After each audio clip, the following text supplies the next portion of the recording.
अध्याय 1। शिव पुराण का आरंभ शौनक मुनि द्वारा पुराणों की कथाओं के सारतत्व संबंधित प्रश्न से है। शौनक जी महर्षि व्यास के शिष्य लेमहर्षण सूत जी से प्रश्न पूछते हुए कहते हैं, अतः आप पुराणों के सारतत्व के विषय में विस्तार से बताकर मेरी जिज्ञासा को शांत करें। मुनिवर, ज्ञान, वैराग्य और भक्ति से प्राप्त होने वाले विवेक की वृद्धि कैसे होती है? काम, क्रोध, मोह और अहंकार साधारण मनुष्य इस मानसिक विकारों का निवारक कोई साधु पुरुष किस प्रकार कर सकते हैं? इस कलयुग में सभी जीव तामसिक प्रवृत्ति के हो गए हैं। उस जीव समुदाय के अंतःकरण की शुद्धि किस साधन द्वारा संभव है? मुनिवर, मुझे कोई ऐसा शाश्वत साधन बताइए जो कल्याणकारी वस्तुओं में सबसे उत्कृष्ट एवं परम मंगलकारी हो, पवित्र करने वाले उपायों में सबसे पवित्रकारी उपाय हो। मुनिवर, वह ऐसा उत्कृष्ट साधन हो जिसके अनुष्ठान से शीघ्र ही जीव के अंतःकरण की विशेष शुद्धि हो जाए तथा उसमें निर्मल चित्त वाले प्राणियों को सदा के लिए शिव की प्राप्ति हो जाए। इन प्रश्नों के प्रत्युत्तर में महर्षि सूत जी कहते हैं, मुनिश्रेष्ठ शौनक, तुम धन्य हो क्योंकि तुम्हारे हृदय में पुराण कथा सुनने की विशेष प्रेम एवं लालसा है। इसलिए मैं शुद्ध बुद्धि से विचार कर तुमसे परम उत्तम शास्त्र का वर्णन करता हूँ। शिव पुराण संपूर्ण शास्त्रों के सिद्धांत से संपन्न, भक्ति प्रेम को बढ़ाने वाला एवं शिव जी को संतुष्ट करने वाला साधन है। ये शास्त्र कानों के लिए रसायन अमृत स्वरूप तथा दिव्य है, तुम इसे श्रवण करो। मुने, वह परम उत्तम शास्त्र है शिव पुराण, जिसका पूर्व काल में भगवान शिव ने ही प्रवचन किया था। ये काल रूपी सर्प से प्राप्त होने वाले महान त्रास का विनाश करने वाला उत्तम साधन है। गुरुदेव व्यास ने सनत कुमार मुनि का उपदेश पाकर बड़े आदर से इस पुराण का संक्षेप में प्रतिपादन किया है। इस पुराण के प्रणय का उद्देश्य है कलयुग में उत्पन्न होने वाले मनुष्यों के परम हित का साधन। ये शिव पुराण बहुत ही उत्तम शास्त्र है। इसे इस भूतल पर शिव का वाग्गेय स्वरूप समझना चाहिए और सब प्रकार से इसका सेवन करना चाहिए। इसका पठन और श्रवण सर्वसाधारण रूप है। इससे शिव भक्ति पाकर श्रेष्ठतम स्थितियों में पहुंचा हुआ मनुष्य शीघ्र ही शिव पद को प्राप्त कर लेता है। इसलिए संपूर्ण यत्न करके मनुष्यों ने इस पुराण को पढ़ने की इच्छा की है अथवा इसके अध्ययन को अभीष्ट साधन माना है। इसी तरह इसका प्रेम पूर्वक श्रवण भी संपूर्ण मनोवांछित फलों को देने वाला है। मनुष्य अगर महादेव भगवान शिव के इस पुराण को सुने तो वह सब पापों से मुक्त हो जाता है एवं इस मनुष्य जीवन में बड़े से बड़े भोगों का उपभोग करके अंततः शिवलोक को प्राप्त होता है। ये पवित्र शिव पुराण ग्रंथ 24,000 श्लोकों से युक्त है तथा इस ग्रंथ की 7 संहिताएं हैं। मनुष्य को चाहिए कि वह भक्ति, ज्ञान और वैराग्य संपन्न होकर बड़े आदर से इसका श्रवण करे। ये दिव्य शिव पुराण जो 7 संहिताओं से युक्त है, ये परब्रह्मा परमात्मा के समान विराजमान है, ऐसी गति प्रदान करने वाला है जो कि सबसे उत्कृष्ट गति होगी। जो व्यक्ति निरंतर अनुसंधान पूर्वक शिव पुराण को बोलता है अथवा नित्य प्रेम पूर्वक इसका पाठ मात्र करता है, वह व्यक्ति निश्चय ही पुण्यात्मा है, इसमें कोई संशय नहीं है। जो श्रेष्ठ बुद्धि वाला मनुष्य अंतकाल में भक्ति पूर्वक शिव पुराण को सुनता है, उस पर अत्यंत प्रसन्न हुए भगवान महेश्वर उसे अपना पद धाम प्रदान करते हैं। जो व्यक्ति प्रत्येक दिन आदर पूर्वक इस शिव पुराण की पूजा करता है, वह व्यक्ति इस संसार में संपूर्ण भोगों को भोग कर अंत में भगवान शिव के पद को प्राप्त कर लेता है। ये शिव पुराण निर्मल तथा भगवान का सर्वस्व है। जो इहलोक और परलोक में भी सुख चाहता हो, वह आदर के साथ प्रयत्न पूर्वक इसका सेवन करे। ये निर्मल एवं उत्तम शिव पुराण धर्म, अर्थ, काम और मोक्ष रूपी 4 पुरुषार्थों को देने वाला है। इसलिए इसका सदा प्रेम पूर्वक श्रवण एवं पाठन करना चाहिए। दोस्तों, यहाँ पर अध्याय पहला खत्म होता है। अब हम दूसरा अध्याय शुरू करेंगे। अध्याय 2। श्री शनक जी ने कहा, महाभाग सूत जी, आप धन्य है, परमार्थ तत्व के ज्ञाता है। आपने बहुत कृपा करके हम लोगों को ये दिव्य कथा सुनाई है। निश्चित ही भूतल पर इस कथा के समान कल्याण का कोई दूसरा सर्वश्रेष्ठ साधन नहीं है। ये बात निश्चय ही आज हमने आपकी कृपा से समझ ली है।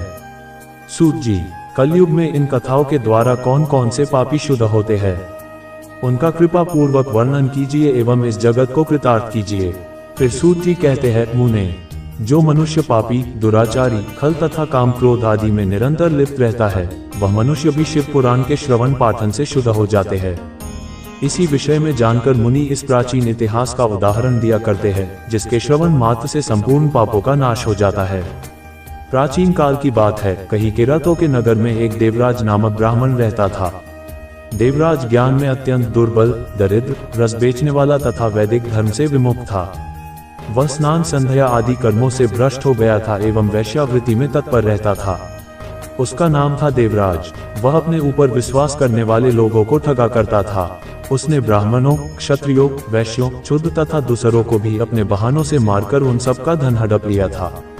परंतु उस पापी का थोड़ा सा भी धन धर्म के काम में नहीं लगा। वह वेश्यागामी तथा सब प्रकार के आचरण से आचार भ्रष्ट था। एक दिन देवराज घूमता हुआ प्रतिष्ठानपुर जुसी प्रयाग में जा पहुंचा।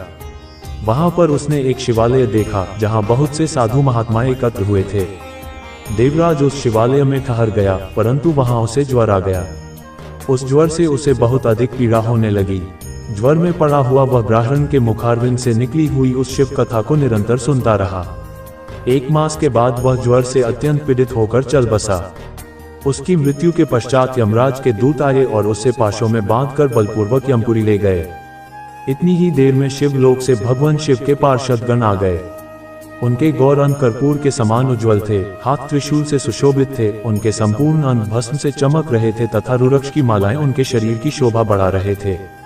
वे सभी क्रोधपूर्वक यमपुरी गए और यमराज के दूतों को मारपीट कर बारंबार धमकाकर उन्होंने देवराज को उनके चिंबुल से छुड़ा लिया और अत्यंत अद्भुत विमान पर बैठाकर जब वे शिवदूत कैलाश जाने को उद्यत हुए, उस समय यमपुरी में भारी कोलाहल मच गया। उस कोलाहल को सुनकर धर्मराज अपने भवन से बाहर आए। साक्षात दूसरे रुद्रों के समान प्रतीत होने वाले उन चारों दूतों को देखकर धर्मज्ञ धर्मराज ने उनका विधिपूर्वक पूजन किया और अपनी ज्ञान दृष्टि से बस देखकर ही सारा वृतांत जान लिया। उन्होंने भय के कारण भगवान शिव के उन महात्मा दूतों से कोई बात नहीं पूछी, अपितु उन सबकी पूजा एवं प्रार्थना की। तत्पश्चात वे शिव दूत कैलाश को चले गए और वहां पहुंचकर उन्होंने उस ब्राह्मण को दयासागर सांब शिव के हाथ में दे दिया।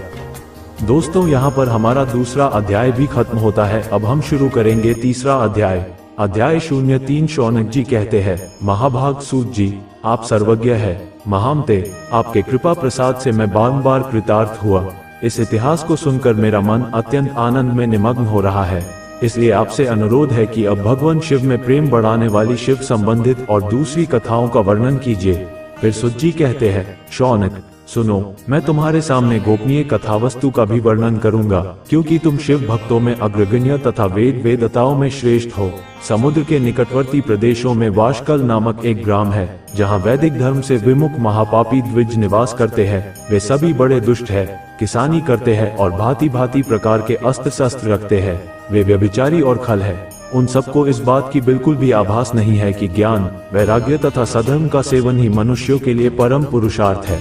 वे सभी पशु बुद्धि वाले हैं। जिस स्थान के द्विज ऐसे बुद्धि वाले हो, वहाँ के अन्य वर्णों के बारे में क्या कहा जाए। अन्य वर्णों के लोग भी उन्हीं की भांति कुत्सित विचार रखने वाले, स्वधर्म विमुख एवं खल है। वे सदा कुकर्मों में लिप्त रहते हैं और दिन प्रतिदिन विषय भोगों में ही डूबे रहते हैं। वह की सब महिलाएं भी कुटिल प्रवृत्ति की, स्वेच्छाचारिणी, पापासक, कुत्सित विचार वाली और व्यभिचारिणी है। वे सद्व्यवहार एवं सदाचार से सर्वथा शून्य है। इस प्रकार वाशकल में केवल दुष्टों का ही निवास है।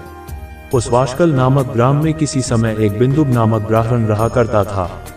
वह दुरात्मा, महापापी और बड़ा ही अधम था। उसकी पत्नी बहुत ही सुंदर थी। पत्नी के सुंदर होने पर भी वो कुमार्ग पर चलता था। उसकी पत्नी का नाम चंचुला था। उसकी पत्नी सदा उत्तम धर्म के पालन में लगी रहती थी और वह दुष्ट ब्राह्मण उसे छोड़कर वैश्यागामी में लिप्त रहता था। इस तरह कुकर्म में लगे हुए उस बिंदु के बहुत वर्ष व्यतीत हो गए। उसकी पत्नी चंचुला काम से पीड़ित होने पर भी स्वधर्म नाश के भय से क्लेश सहकर भी दीर्घ काल तक धर्म से भ्रष्ट नहीं हुई। परंतु कुछ समय के पश्चात अपने दुराचारी पति के दुराचरण से प्रभावित होकर आगे चलकर वो भी दुराचारिणी हो गई। इस प्रकार दुराचार में डूबे हुए उन्मूर्छित वाले पति पत्नी का बहुत सा समय व्यर्थ बीत गया। तदनंतर शूद्र जातीय वेश्या का पति बना हुआ वह दूषित बुद्धि वाला दुष्ट ब्राह्मण बिंदुक समयानुसार मरकर नरक में जा पहुंचा। बहुत दिनों तक नरक के दुख का भोग करने के बाद वह मूढ़ बुद्धि पापी विंध्य पर्वत पर भयंकर पिशाच बन गया। इधर अपने दुराचारी पति बिंदुक के मर जाने के पश्चात वह मूढ़ हृदया चंचुला बहुत समय तक अपने पुत्रों के साथ अपने घर में ही रही। एक दिन दैवयोग से किसी पुण्य पर्व के आने पर चंचुला अपने भाई बंधुओं के साथ गोकर्ण प्रदेश में गई। तीर्थयात्रियों के संग जाकर उसने भी उस समय जाकर किसी तीर्थ के जल में स्नान किया। फिर वह साधारणतया मेला देखने की दृष्टि से अपने बंधुजनों के साथ यत्र तत्र घूमने लगी। इसी प्रकार घूमती घामती वह किसी देव मंदिर में पहुंच गई। वहां देव मंदिर में उसने एक दैवज्ञ ब्राह्मण के मुख से भगवान शिव की परम पवित्र एवं मंगलकारिणी उत्तम पौराणिक कथा सुनी। कथावाचक ब्राह्मण कह रहे थे कि जो स्त्री पुरुषों के साथ व्यभिचार करती है वो मरने के बाद यमलोक जाती है, तब यमराज के दूत उनकी योनि में तपे हुए लोहे का परित डालते हैं। ब्राह्मण के मुख से ये वैराग्य बहाने वाली कथा सुनकर चंचुला भय से व्याकुल होकर वहां पर कांपने लगी। कथा समाप्त हुई और सुनने वाले सब लोग बाहर चले गए। कुत्सित विषयों में संलग्न हुई हूँ और अपने धर्म से विमुख हो गई हूँ। हाय, न जाने किस किस घोर कष्टदायक दुर्गति में मुझे पड़ना पड़ेगा और वहां कौन कौन बुद्धिमान पुरुष कुमार में मन लगने वाली मुझ पापिनी का साथ देंगे। मृत्यु काल में उन भयंकर यमदूतों को मैं कैसे देखूंगी। जब वे बलपूर्वक मेरे गले में फंदे डालकर मुझे बंधेंगे तब मैं कैसे अपना धीरज धारण कर सकूंगी।